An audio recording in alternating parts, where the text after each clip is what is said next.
اعوذ باللہ من الشیطان الرجیم بسم اللہ الرحمن الرحیم الحمد للہ الذی نور قلوب العارفین بنور معرفتہ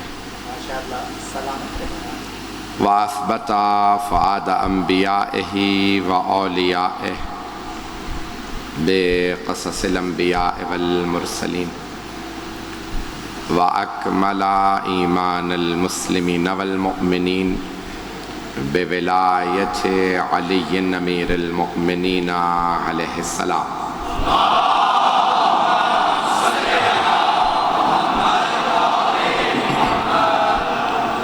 والصلاة والسلام والتحية والإكرام على أفضل الموجودات العبد المؤيد والرسول المسدد المصطفى الأمجد المحمود الأحمد أعني أبا القاسم محمد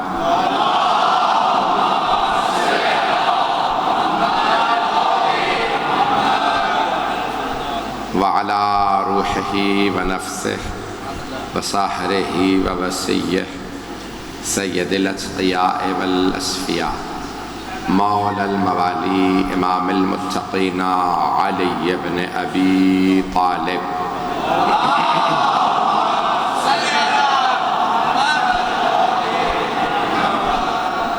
وعلى اوصيائه لا سيما بقية الله في الارضين روحي وارواح العالمين لتراب مقدمه الفداء واللعنة الدائمة على أعدائهم أجمعين من الآن إلى قيام يوم الدين أما بعد فقد قال الله الحكيم في كتابه الكريم بسم الله الرحمن الرحيم وما خلقت الجن والإنس إلا ليعبدون صدق الله العلي العظيم صلوات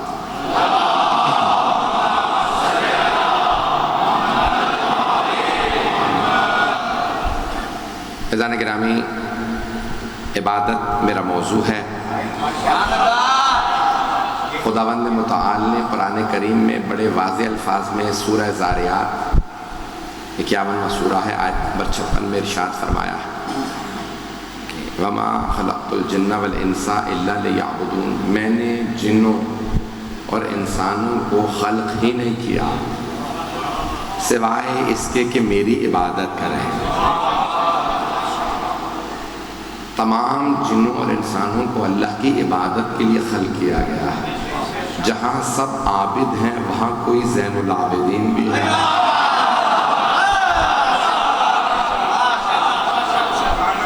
عزیزان گرامی، ساری دنیا اپنی اپنی عبادت کرنے کے بعد دعا مانگتی ہے عبادت قبول ہو جائے، اور عبادتیں جس سے التجا کریں کہ مجھے بھی بجا لائیں کہ میں ناز کر سکوں، سجاد نے مجھے انجام دیا، وہ ہیں سید الساجدین۔ ساری دنیا سجدوں کے لیے پاک زمین تلاش کرتی ہے کیونکہ سجدہ پاک جگہ قبول ہے۔ توجہ، سجدہ پاک جگہ پہ قبول ہے۔ سجدے کی شرائط ہے، مجھے بتایا گیا بڑے بڑے اہل علم موجود ہیں، اور عزیزان گرامی مباح جگہ پہ سجدہ جائز ہے، غصبی جگہ پہ سجدہ نہیں ہوتا۔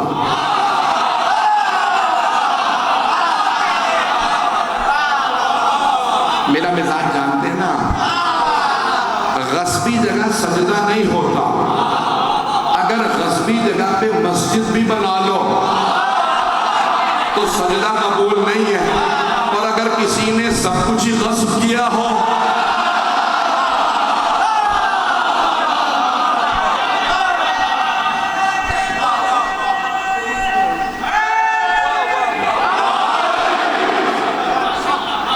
اس سے زیادہ بولنے کو نہیں پڑھ سکتا۔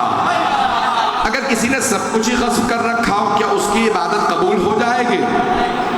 چلیں اس سے پہلے کہ میں آگے بڑھوں، آپ حضرات نے مجبور کیا جملہ کہنے پہ، یہ کہہ کے آگے بڑھوں گا۔ تو چلے میں وہ جملہ مکمل کرتا ہوں، لیکن یہ جملہ سن لیجئے. سفینۃ البحار شیخ عباس قمی کی کتاب ہے، جن کی مفاتیح الجنان بھی ہے، اعمال کی کتابیں ہیں. آخری دور کا سب سے بڑا محدث مانا جاتا ہے. محدث سمجھتے ہیں؟ حدیث کا ماہر. سند پڑھ کے بتا دے کون کون جھوٹا. نام ہی نہیں لے رہا ہوں پھر بھی پریشان ہو رہا ہے. تو شیخ عباس قمی کو کہا جاتا ہے خاتم المحدثین. بڑے بڑے علماء مراجوں کے استاد ہیں، آقا خوئی کے، آقا خمینی، اتنے بڑے بڑے پہاڑوں کے استاد. ان کی کتابیں سفینۃ البحار، مفاتیح الجنان، اعمال کی کتابیں ہیں حدیث کی. ایک جملہ ان کا پیش کرنا چاہتا ہوں، حدیث جو انہوں نے پیش کی چھٹے امام سے. اس سے پہلے پیش کر دوں، ایک مومنہ نے ان سے کہا آقا میرا بچہ بیمار ہے، کچھ تعویذ دے دیں، کوئی دعا پڑھ دیں. انہوں نے کہا پانی لا دو. کٹورا لے کے آئی، اس میں انگلیاں گھمائیں کہ بچے کو پلا دیں. مومنہ نے کہا نہ دعا پڑھی، نہ کوئی سورہ، نہ کسی امام کا نام، انگلیاں گھول کے بچے کو پلا دوں. کہا میں نے لاکھوں احادیث ائمہ کی ان انگلیوں سے لکھی ہیں. کیا آل محمد اتنی بھی آبرو نہیں رکھیں گے میری؟ پتہ نہیں لوگ ہیں یا نہیں. گرامی لوگ ائمہ علیہ السلام کے متعلق بات کرتے ہیں، ہم تو ان کے غلاموں کو بھی اتنا مانتے ہیں. چلتے رہیے گا، سارا مجمع ہے میرے ساتھ. آواز صاف آ رہی ہے؟ گلا میرا اس وقت بڑی زخمی حالت میں شاید اندازہ ہو گیا. تو شیخ عباس قمی کا جملہ سفینۃ البحار میں چھٹے امام علیہ السلام سے. امام فرماتے ہیں، کیونکہ شیخ عباس قمی میں نے کہا سب سے بڑے محدث ہیں آخری 100 سال کے، سب سے بڑے محدث. ان کی کتاب حدیث کی سفینۃ البحار، الف سے لے کے یہ تک ترتیب وار حدیث لکھی ہیں. تو اس میں جب آپ جائیں گے نا میم کے باب میں، میم مہر فاطمہ، تو وہاں پہ انہوں نے حدیث لکھی ہے. کہتے ہیں کہ جناب سیدہ پوچھا مولا سے، مولا آپ کی دادی کا مہر کیا تھا؟ تو آپ نے فرمایا یہ جو تم نے سنا ہے نا وہ دنیاوی مہر ہے. 500 چاندی کے سکے دنیاوی مہر ہے، فرشی مہر ہے. بھائی دنیا میں ایک ہی تو شادی ہوئی ہے جو 2 مرتبہ ہوئی ہے، فرش پہ بھی عرش پہ بھی. پریشان ہو رہے ہیں لوگ، آپ لوگوں کی محبت اور کی نظر کر رہا ہوں. تو مولا فرماتے ہیں یہ فرشی مہر ہے، 500 چاندی کے سکے، 500 درہم. عرش پہ مہر کیا تھا؟ امام نے فرمایا کہ اللہ نے کہا علی فاطمہ کے مہر میں کیا دیا جائے گا آپ کی طرف سے؟ کہ پروردگارہ تو خالق ہے، تو مالک، جو لکھ دے. کہا یا علی پھر زمین کا تیسرا حصہ فاطمہ کے مہر میں. چھٹے امام کی حدیث ہے زمین کا تیسرا، 3 حصے کریں. سائنس نے 20ویں صدی میں ثابت کیا زمین 2/3 پانی ہے، 1/3 خشکی. امام نے 1400 سال پہلے فرمایا، 1300 سال پہلے فرمایا زمین کا تیسرا حصہ میری دادی کے مہر میں میرے جد علی نے دیا. مولا فرماتے ہیں تیسرا حصہ زمین کا میری دادی فاطمہ کے مہر میں ہے، تیسرا حصہ. 1 حصہ زمین کا خشکی، 2 حصے پانی. مولا فرماتے ہیں اب جو بھی زمین پہ چلے اور میرے دادا علی کی ولایت کا منکر ہو، وہ غصبی جگہ پہ چل رہا ہے.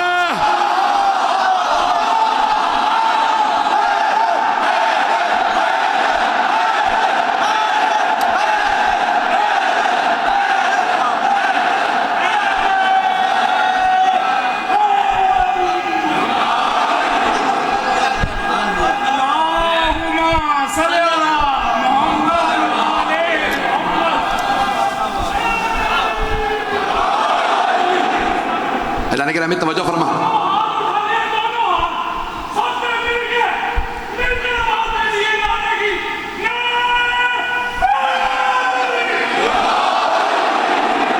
توجہ فرما رہے تھے آپ، سلامت رہا. اللہ نے کہا بیٹا مجھے ابھی ایک اور مجلس کے لیے پہنچنا ہے، نعرہ لگا لیجیے.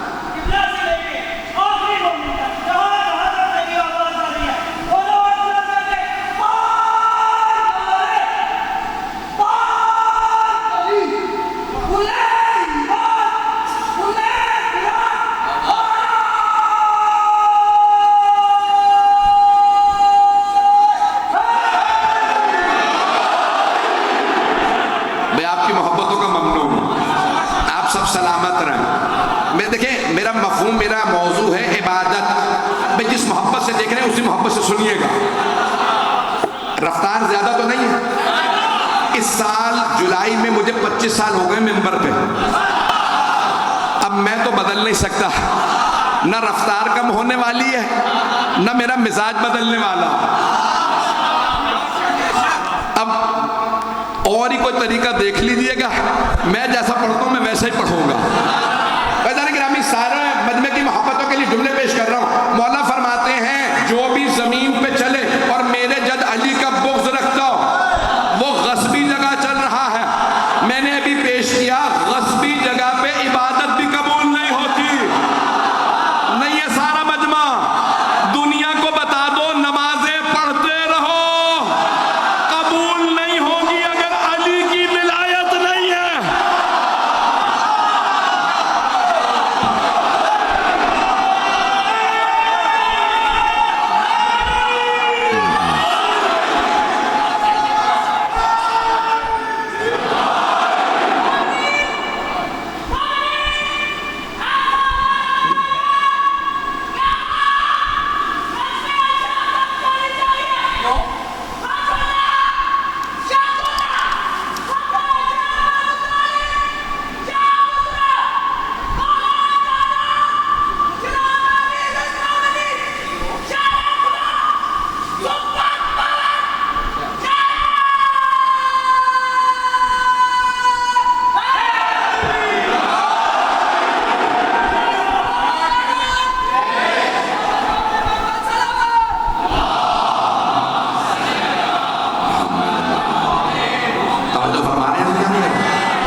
سب نے لکھا غصبی جگہ عبادت قبول نہیں ہوتی. فقہ جعفری میں نہیں ہے مم آدھا مجمع پہنچ گیا. توجہ فقہ جعفری میں غصبی جگہ پہ نماز نہیں ہوتی. سب نے لکھا کسی بیوہ یتیم کے پلاٹ پہ قبضہ کر کے مسجد بنا لو. نماز نہیں ہوتی. کسی کے باغ پہ قبضہ کر لو.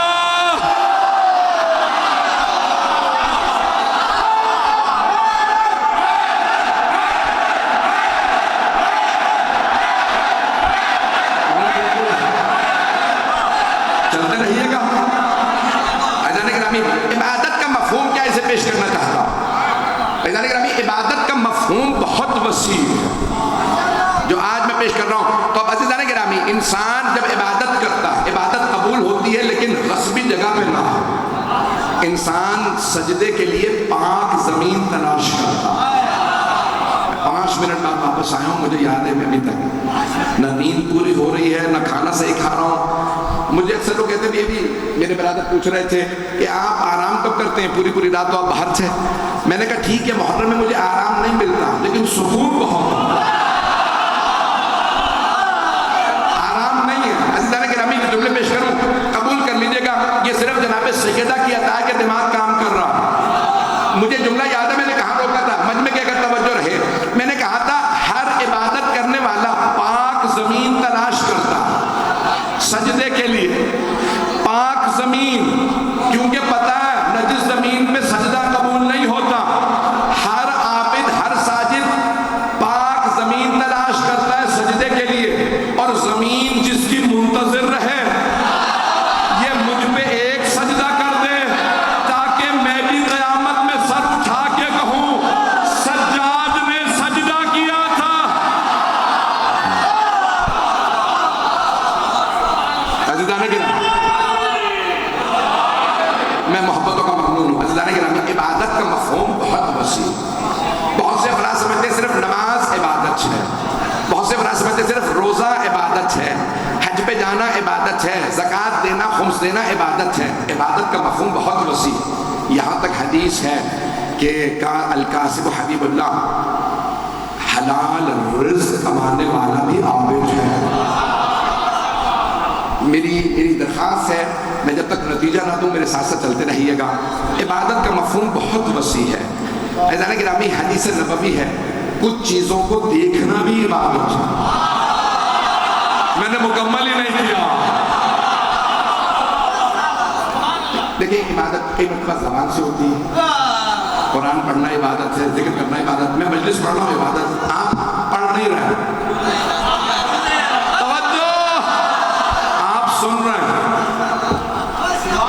مجلس پڑھنا بھی عبادت، مجلس سننا بھی عبادت، تو جانے گرامی قرآن کو دیکھنا بھی عبادت۔ کہا نا یا رسول اللہ مجھے قرآن پڑھنا نہیں آتا، میں پڑھنا لکھنا نہیں جانتا، تو کہ جب کوئی پڑھ رہا ہوا کرے تو سن لیا کر۔ کہ میں باغ میں کام کر رہا ہوتا ہوں، دور ہوتا ہوں، نہ پڑھ سکتا ہوں نہ سن سکتا ہوں، کہ دیکھنے کو ملے تو دیکھ لیا کر، قرآن کو دیکھنا عبادت۔ اذان گرامی چار چیزوں کا دیکھنا پیغمبر نے کہا ہے عبادت ہے، عبادت ہے، اتنا وسیع مفہوم، چار چیزوں کو دیکھنا، قرآن کو دیکھنا عبادت، قرآن کو دیکھنا، خانہ کعبہ النظر الی المصحف عبادت، النظر الی الکعبہ عبادت، کعبے کو دیکھنا بھی عبادت، اور حدیث نبوی النظر الی وجہ علی ابن ابی طالب، میرے بھائی علی کے چہرے کو دیکھنا بھی عبادت۔ میرے بہت سے بزرگ، میرے بہت سے بھائی پہنچ گئے، مجمع کی توجہ رہے، حبیب خدا نے فرمایا علی کے چہرے کو دیکھنا بھی عبادت، ذکر کرنا زبان سے اور دیکھنا ہے آنکھ کا کام۔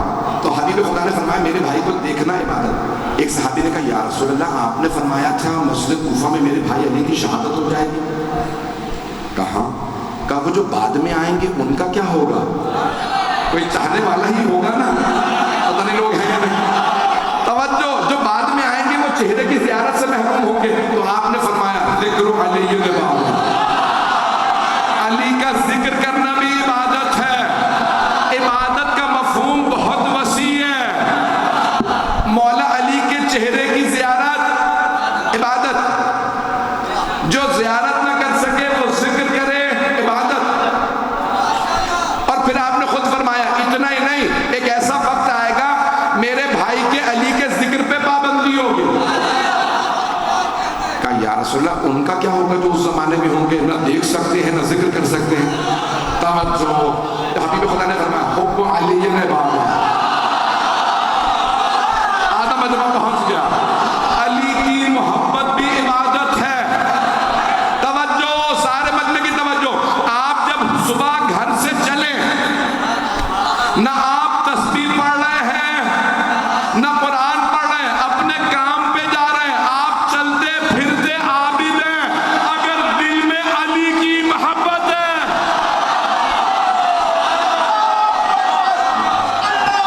آپ سلامت ہیں۔ توجہ فرمانے اتنا نہیں ہے۔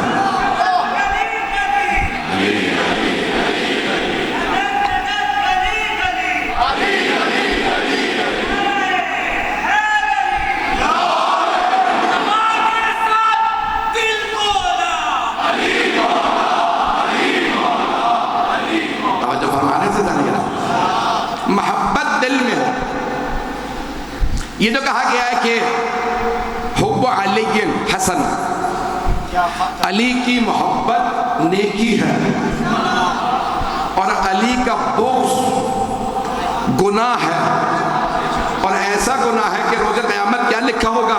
جو علی کا چاہنے والا ہوگا اس کے ماتھے پہ لکھا ہوگا شہید، اور یعنی رسول خدا کی حدیث ہے، امام جار اللہ زمخشری ہمارے نہیں عالم، مفسر بھائیوں کے اور تفسیر کبیر لکھنے والے، بھئی یہ بڑے بڑے جید علماء ہیں بھائیوں کے، ہمارے علماء میں نہیں ہیں۔ توجہ رہے، ان دونوں نے اس حدیث کو لکھا، جو بھی آل محمد کے خاص طور سے علی کے بغض میں مرے گا، روز قیامت جب آئے گا محشور ہوگا، اس کی پیشانی پہ لکھا ہوگا ہوا مایوس من رحمت اللہ، یہ اللہ کی رحمت سے مایوس ہے۔ بغض علی ایک ایسی بیماری ہے جو لا علاج ہے، جملہ میں کہہ رہا ہوں، یہ ایک ایسی بیماری ہے جو لا علاج ہے۔ عزیزان گرامی، صرف اور صرف علاج ایک ہی ہے، بغض علی چھوڑ دو، حب علی پہ آ جاؤ۔ تو عبادت کا مفہوم بہت وسیع ہے. مجھے آج اسی کو پیش کرنا ہے کہ ہم زین العابدین کی مجلس میں آئے ہیں. اعزان گرامی، آل محمد کو دیکھنا عبادت. یہاں تک احادیث میں ہے اگر کوئی میری نسل میں سے کسی گنہگار کو بھی دیکھے اور کہے کہ یہ رسول خدا کی نسل سے اس لیے دیکھ رہا ہوں، تو میرے استاد محترم ہمیشہ کہتے تھے قرآن مقدس میں کہ اس گنہگار کو بھی دیکھنا عبادت ہے. گنہگار سے مراد معصوم نہیں ہے. توجہ، ایک سید ہے، گنہگار ہے، صرف اس لیے دیکھ رہا ہے کہ پیغمبر کی نسل سے ہے، کب اسے بھی ثواب ملے گا. 8ویں امام نے یہاں تک فرمایا ہم اسے بھی انگلی پکڑ کے ساتھ جنت میں لے جائیں گے. کب مولا کیوں؟ اس نے تو گنہگار کی تعظیم کی ہے، گنہگار کا احترام کیا. کب اس نے گنہگار کا احترام نہیں کیا، ہماری نسبت کا احترام کیا.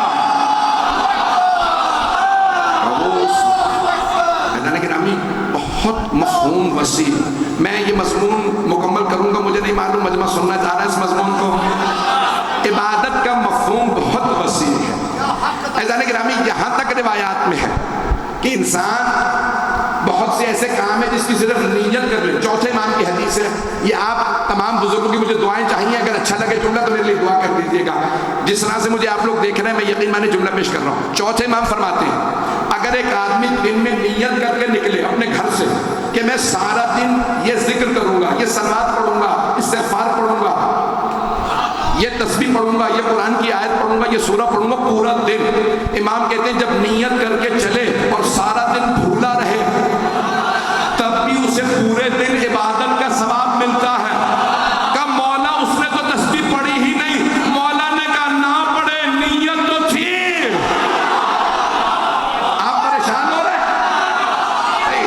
نہیں، سارا مجمع نہیں ہے. نہیں، میں آگے نہیں پڑھوں گا. جب دیکھیں جب سارا مجمع نہیں بولتا مجھے اندازہ ہو جاتا ہے کچھ پریشان ہوگا. اعزان گرامی، حدیث نہیں ہے نیت المؤمن خیر من عملہ انما الاعمال بالنیات. یہ تو شیعہ سنی دونوں کتابوں میں ہے. بھائی مومن کو اس کی نیت کا ثواب ملتا. ابھی بھی مجمع نہیں ہے. سابقہ امتوں میں جب تک نیکی نہ کرو تب تک ثواب نہیں ملتا تھا. پیغمبر فرماتے ہیں میری امت جب نیت کر لے ثواب مل جاتا. نیت تو اچھی رکھے.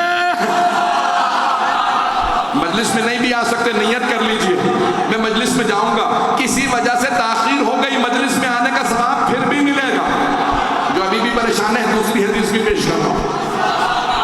حدیث معصوم کی جو قرآن کریم میں آیت ہے من جاء بالحسنۃ فلہ عشر امثالها. جو بھی ایک نیکی کرتا ہے اسے 10 گنا ثواب ملتا ہے. قرآن کی آیت ہے. جو ایک نیکی کرتا ہے اسے 10 گنا ثواب ملتا ہے. ایک نیکی کا نہیں ثواب ملتا 10. چھٹے امام کی حدیث ہے جب نیت کرتا ہے تو ایک ثواب اسی وقت مل جاتا ہے اور جب انجام دیتا ہے تو باقی 9 بھی مل جاتے ہیں. اسی لیے نیکی کرے نہ کرے نیت تو اچھی رکھے. اس لیے مومن کے لیے کہا کہ مومن ہمیشہ نیت اچھی رکھتا. میں غریبوں کی مدد نہیں کر سکتا، پیسے نہیں ہیں. نیت تو کر سکتے ہو. پروردگارہ جب پیسہ آئے گا مدد کروں گا. پروردگارہ اگر پیسہ آیا تو میں مجلس کراؤں گا. اب مجلس نہیں کرا سکے، پیسہ نہیں آیا، تب بھی مجلس کرانے کا ثواب مل گیا. بھائی مجھے نہیں معلوم مجمع ہے یا نہیں ہے. نیت کرتے جائیے ثواب ملتا جائے گا. کئی افراد حج پہ نہیں گئے ہوں گے، زیارات پہ نہیں گئے ہوں گے. روزے قیامت جب اٹھائے جائیں گے حاجی اٹھائے جائیں گے، زائر اٹھائے جائیں گے، کیونکہ جا نہیں سکے نیت پوری تھی. ممنون ہوں آپ کی محبت ہو.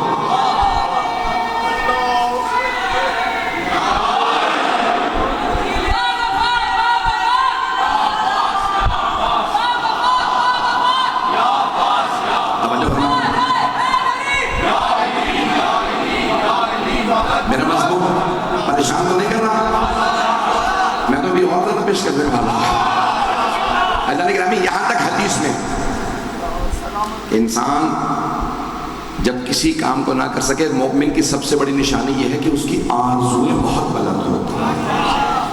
اس کی تمنائیں بہت بلند ہوتی ہیں. میں کربلا یہ کیوں آپ زیارت میں بار بار پڑھتے ہیں؟ چھٹے امام نے کیوں کہا ہر روز پڑھو؟ نہیں پڑھ سکتے ہر شب جمعہ زیارت پڑھو مولانا حسین کی. ہر شب جمعہ نہیں پڑھ سکتے مہینے میں ایک مرتبہ زیارت بارہ سے پڑھو. نہیں پڑھ سکتے سال میں ایک دفعہ ضرور پڑھو. اور کیا کہو یا لیتنی کنت معکم، اے کاش میں آپ کے ساتھ ہوتا. مولا میں کربلا میں نہیں تھا، کہا نیت کر لو میں کربلا میں ہوتا تو میں بھی جان دیتا، تمہیں بھی اپنی جان قربان کرنے کا ثواب ملے گا. نہیں کہہ رہا ہوں کہ نیتیں مومن کی سب سے بڑی نشانی ہے اس کا دل بڑا پاک ہوتا ہے، اس کی نیت بہت اچھی ہوتی ہے. شیخ عباس قمی نے یہ واقعہ لکھا ہے. ایک آدمی پیسے جمع کر رہا تھا میں حج پہ جاؤں گا. پیسے جمع کرنا واجب نہیں ہے حج پہ جانے کے لیے، اگر پیسے ہو جائیں تو حج واجب ہے.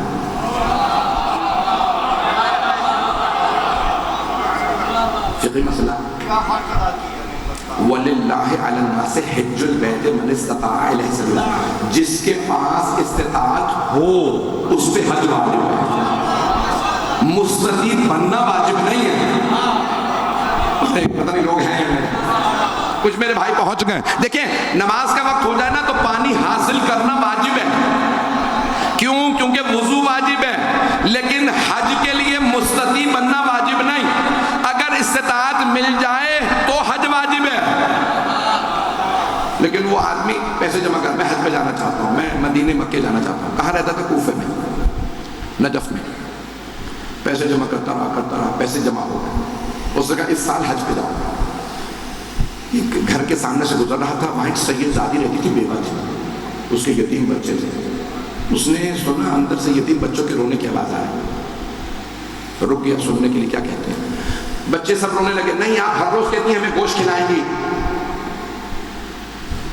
لیکن آپ کبھی ہمیں گوشت نہیں کھلاتی. رک گیا، یہ سید زادی ہے. ماں نے کہا نہیں میں انشاءاللہ تمہیں آج گوشت کھلاؤں گی، بچوں بیٹھ جاؤ.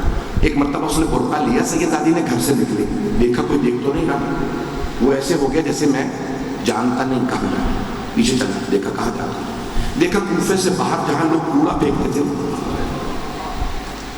وہاں گئی. اس سید زادی نے ایک مری ہوئی مرغی اٹھائی، برقعے میں چھپائی، گھر لے آئی. جب گھر آئی تو اس نے بچوں سے کہا بچوں آج میں تمہیں گوشت کھلاؤں گا. جب وہ پاک کرنے لگی نا مردہ جانور کھانا حرام، اس نے فوراً دستک دی، کہا آپ سید زادی ہیں، آپ سیدہ کی نسل سے مردار. اس نے کہا میں نہیں کھاؤں گا، میں جانتی ہوں حرام ہے، میرے بچوں کو نہیں پتا، وہ کھائیں گے لیکن گناہ مجھے ہوگا کیونکہ میں نے کھلایا. اس نے کہا کہ آپ سید زادی ہیں، کچھ نہ کہ حرام نہ کھائیے، میرے گھر میں کچھ پیسے رکھے میں پیسے دے دیتا ہوں، حلال کھا لیں. گیا گھر، وہ سارے پیسے جو اس نے حج کے لیے جمع کیے تھے اس سید زادی کو دے دیے. کہا آپ سید زادی ہیں، علی کی نسل سے ہیں، بس مولا علی کو کہہ دیجیے گا میں آپ کا احترام کرتا ہوں، آپ مولا امیر کی نسل سے، یہ سارے پیسے آپ کے، حج پہ نہیں جاؤں. اس نے نہیں بتایا کہ حج کے لیے جمع کر رہا تھا، کہ نہیں یہ آپ کے بس آ گیا. اب اس کے دل میں خلش رہ گئی، کتنے برسوں سے پیسے جمع کر رہا تھا، حج پہ نہیں گیا. جب سارے حاجی جانے لگے نا تو کہا چلو حاجیوں کو الوداع کہہ دو. سارے حاجیوں کا خدا حافظ، آپ لوگ جا رہے ہیں، مجھے بھی دعا میں یاد رکھیے. چند مہینے بعد حاجی واپس آئے، استقبال کے لیے پہنچا. ایک حاجی نے کہا عجیب آدمی ہو، تمہیں ہم کوفے میں چھوڑ کے گئے تھے، جب مدینے پہنچے تو تم پہلے موجود تھے،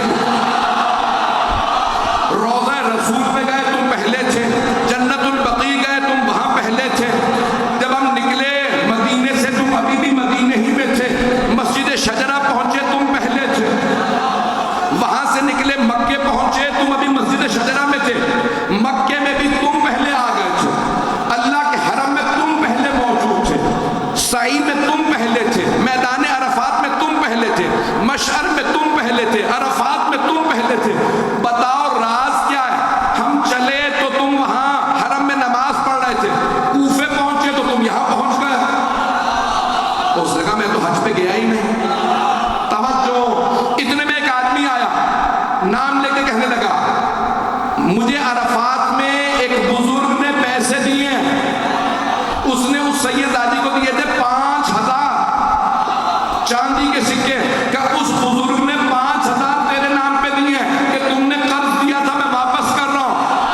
کہ میں نے قرض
کسی کے بھی کام آنا.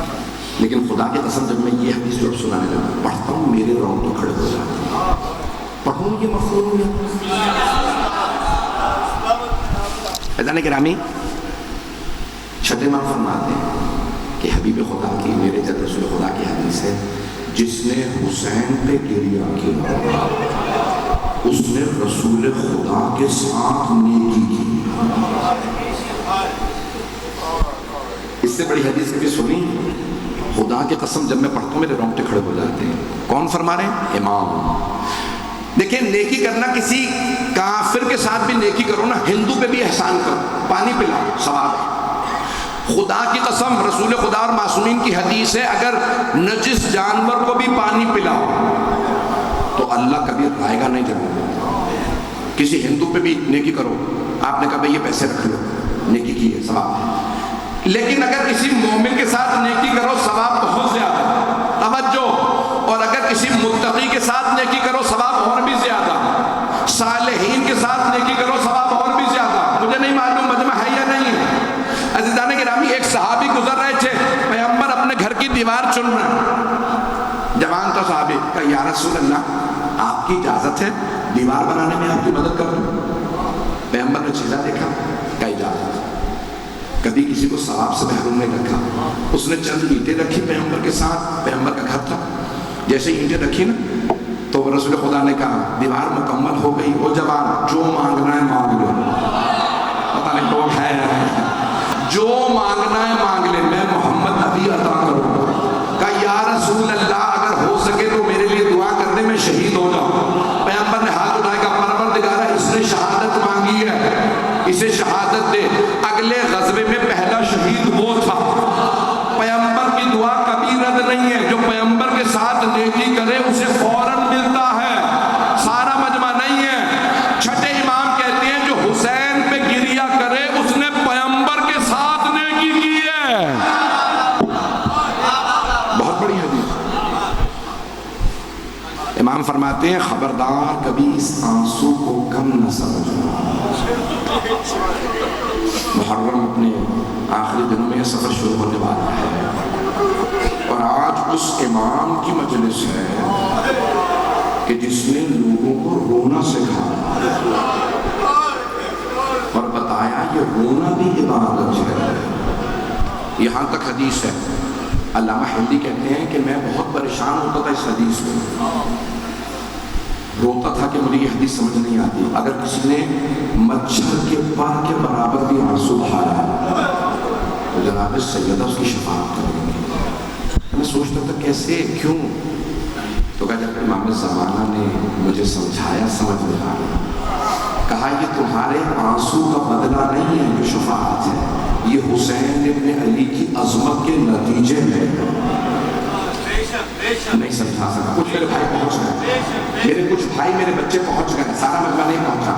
دیکھیں انسان جتنے بڑے آدمی سے وابستہ ہوتا ہے اس کی حیثیت اتنی ہی بڑی ہو جاتی ہے. پہنچا سکا. ایک آدمی گارڈ ہے، کس کا؟ کبھی صدر کا، وزیر اعظم کا. یہ نوکر ہے کس کا؟ صدر کا. کہتے ہیں یہ نوکر بھی نہیں ہے کیونکہ صدر کا نوکر. اور اگر کوئی علی کا نوکر ہو، پتہ نہیں لوگ پہنچ رہے ہیں. اگر کوئی حسین کا غلام ہو اس کی عظمت بڑھتا ہے، اس کی نسبت بڑھتی ہے.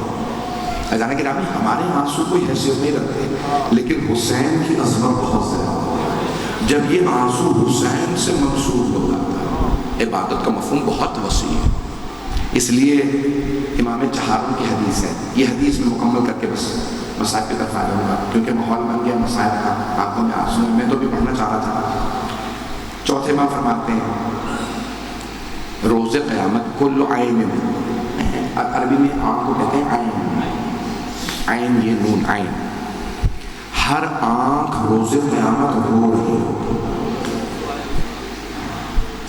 ہر آنکھ روز قیامت. میں کچھ نہیں لے کے آیا. مولا فرماتے ہیں سوائے اس آنکھ کے جو میرے بابا پہ رو رہی. 8ویں امام فرماتے ہیں ابن شبیب، ریان ابن شبیب مولا کے قریب ترین اصحاب میں سے ریان ابن شبیب، شیعہ طراز اول کے شیعہ، شیعوں کے بھی درجات ہیں، یہ طراز اول کے شیعہ، امام کے عاشق۔ امام کہتے ہیں ابن شبیب، اے ریان ابن شبیب، ان کنتا باقیاً علی شیء فکر الحسین، اے شبیب کے بیٹے اگر کبھی رونا آ رہا ہو نا تو اپنے پہ نہ رونا، میں پریشان ہوں، میرا بچہ بیمار ہے، اگر رونا آ رہا ہو میرے جد حسین پہ رو، تجھے اس رونے کا بھی ثواب ملا، میرے جد حسین پہ رونا بھی عبادت ہے۔ میں دیکھ رہا ہوں آنکھوں میں آنسو، بھائی کوشش کر رہا ہوں الگ الگ موضوعات، نئے نئے موضوعات کوشش کر رہا ہوں آپ کی خدمت میں پیش کروں۔ مجھے نہیں معلوم میری مجلس کس حد تک آپ تک پہنچی، کس حد تک نہیں پہنچی۔ ایدان گرامی، یہ رونا بہت بڑی بات ہے، اپنے رونے کو کم نہ سمجھو۔ آپ کو گھر میں بھی مجلس سنیں گے نا تو علم مل جائے گا، لیکن یہ جو فرش عزا کا ثواب ہے، یہ جب تک فرش عزا پہ نہیں آئے گا، یہ جو ہے نا ائمہ علیہ السلام کی حدیث، ملائکہ اپنے پر بچھاتے ہیں عزاداروں کے قدموں تلے، کیوں؟ یہ عزادار نہیں، یہ حسین کے عزادار۔ ایدان گرامی، میں پیش کرنا چاہتا ہوں، چوتھے امام نے یہاں تک فرمایا، 8ویں امام کی حدیث مکمل کر دو پھر چوتھے امام کی حدیث کو پیش کروں گا، کیونکہ آج تابوت ہے چوتھے امام علیہ السلام کا۔ چلیں گے نا کچھ دیر میرے ساتھ؟ آج میرے بھی جی کر رہا ہے میں ہوں پڑھنے میں۔ 8ویں امام سے پوچھا مولا کیوں اتنا رو رہے ہو؟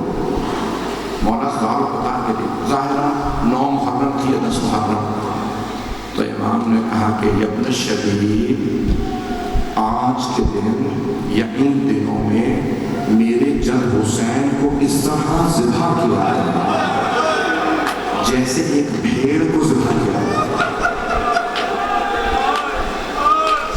جب معصوم مثال دیتے ہیں نا تو اس میں کوئی حکمت ہوتی ہے۔ رسول خدا نے مولا علی کو تشریح کی شیر سے، شیر سے تشریح یعنی دلیر، شجاع، کلکش۔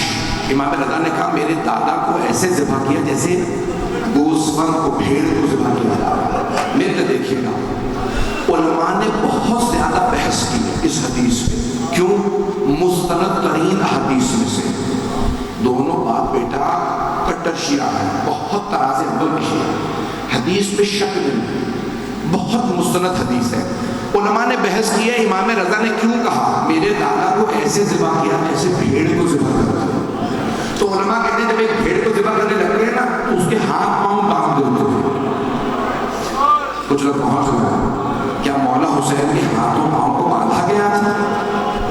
نہیں، جب ایک بھیڑ کو ذبح کرنے لگتے ہیں نا تو اسے پانی پلایا جاتا ہے۔ کیا مولا حسین کو پانی پلایا گیا تھا شہادت سے پہلے؟ نہیں، مولا کو پانی نہیں پلایا۔ جب بھیڑ کو ذبح کرنے لگتے ہیں نا تو دوسری بھیڑوں سے چھپا دیتے ہیں۔ سنت محمد کی ہے دوسرے جانوروں کے سامنے جانور کو ذبح نہ کرو، خاص طور سے اگر اس جانور کی ماں دیکھ رہے ہیں۔ سیدہ دیکھتی رہی وہ حسین کا گلا کاٹتے رہے۔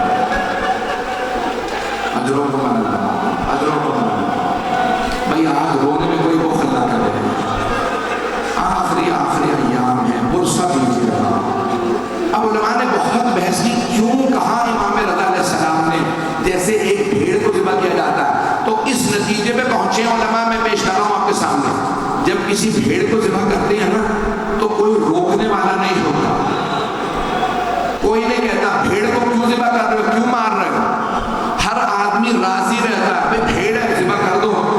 امام رضا کہتے ہیں اتنا بڑا مجمع دیکھتا رہا، کوئی روکنے والا نہیں تھا، کوئی کہنے والا نہیں تھا مت مارو یہ نبی کا نواسا۔ بس ایک جناب زینب برقعے کا دامن پھیلا کے گئے، او مسلمانوں، جس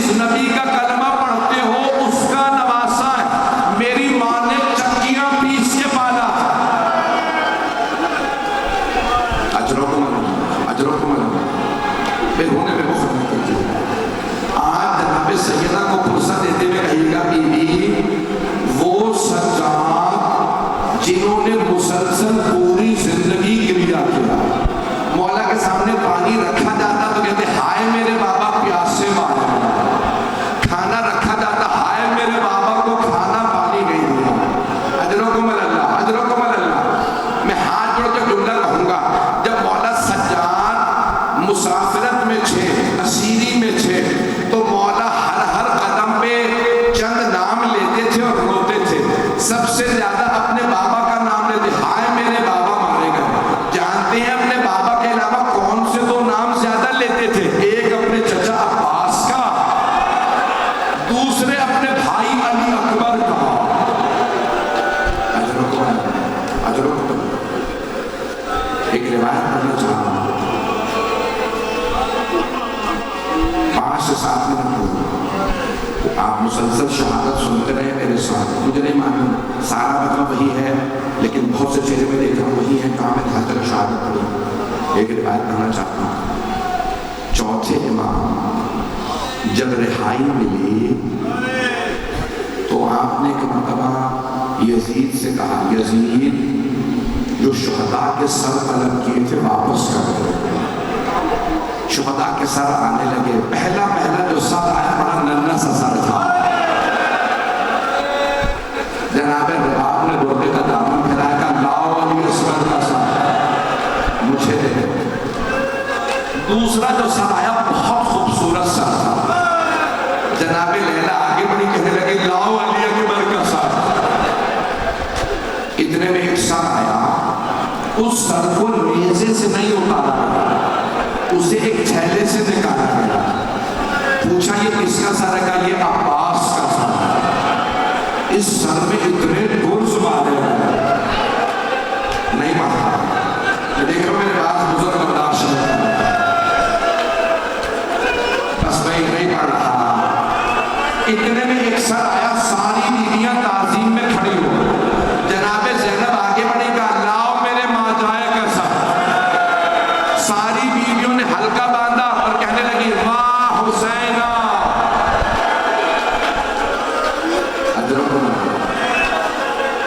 مولا سجاد نے آنے والے سے کہا یزید سے کہو تبرکات واپس کریں، ہمارے تبرکات لوٹے تھے واپس کریں۔ جانتے ہیں سب سے پہلے کیا آیا؟ چادریں تطہیر۔ جناب زینب نے کہا لاؤ میری ماں کی چادر مجھے دے دو۔ چادریں آئیں، اتنے میں ایک آدمی انگوٹھی لایا۔ جناب زینب نے پوچھا بیٹا سجاد یہ انگوٹھی کس کی ہے؟ کہا پھوپھی اماں میرے بابا کی۔ جب کچھ دن انگوٹھی اتار رہا تھا نا، انگوٹھی اتر نہیں رہی تھی، اس نے خنجر نکالا، انگلی کو کاٹا۔ پڑھوں مسائل کہ نہیں پڑھوں؟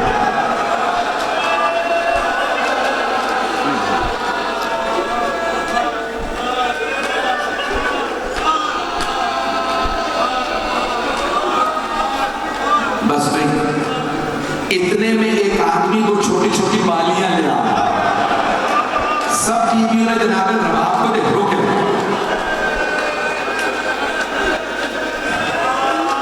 سب بیویوں نے جناب رباب کو دیکھا۔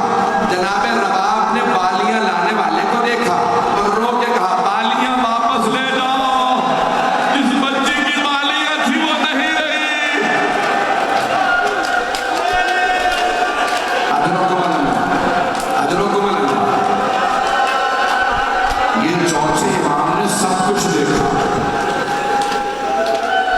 جو روایت پڑھنا چاہتا تھا پڑھوں یا نہ پڑھوں؟ جب امام واپس آئے نا، کہاں؟ مدینے۔ بعض علماء کہتے ہیں 800 نفر کو پہنچے۔ جب پہنچے نا تو مولا نے دیکھا میری کوئی بھی پھوپھی پہچانی نہیں جا۔ چوتھے امام کی حدیث ہے جو بیویاں اسیری کاٹ کے آئی تھی وہ پہچانی نہیں جاتی تھی۔ مولا ایسا کیا ہو گیا تھا، نہ جانے کتنے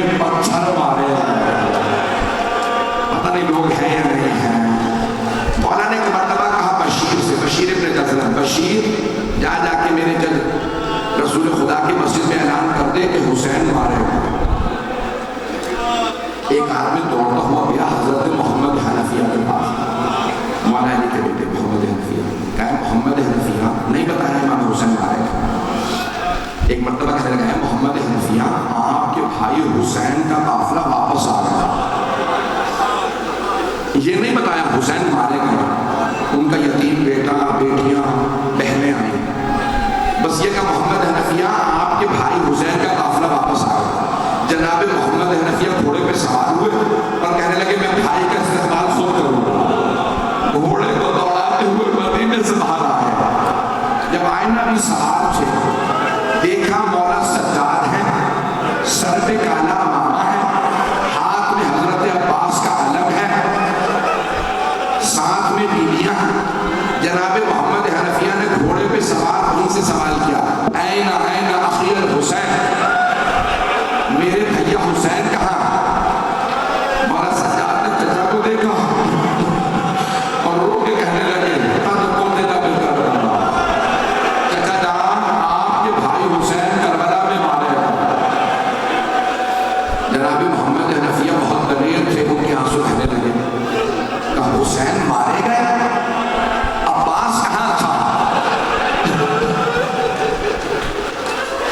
جیسے جناب محمد حنفیہ نے پوچھا نا کہ عباس کہاں تھا حسین مارے گا، جناب سید سجاد نے فرمایا چچا عباس بھی مارے گا، چچا عباس بھی مارے گا.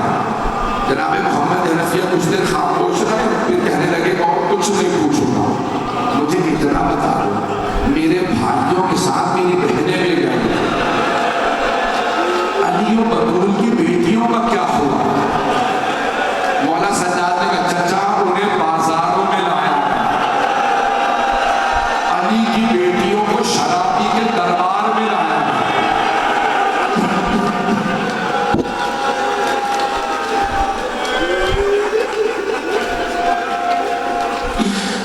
بس میں 2 سے 4 منٹ کی زحمت دوں گا. جناب محمد حنفیہ گھوڑے کے پشت سے زمین پہ گئے، برداشت نہیں. علی کی بیٹیاں شرابی کے دربار میں، یہ جملہ دہراتے جاتے تھے، روتے جاتے تھے. جناب محمد حنفیہ مولا علی کے بیٹے بار بار کہتے علی کی بیٹیاں بازاروں میں لے جائے گئے. جب گرے نا مولا سجاد تیزی سے آگے بڑھے، چچا کا سر اٹھایا، زانو پہ رکھا، کہا چچا گھر جا کے رو لو. اب جناب محمد حنفیہ نے سوال کیا، کہا آپ کون ہیں؟ مجھے بار بار چچا کیوں کہتے ہیں؟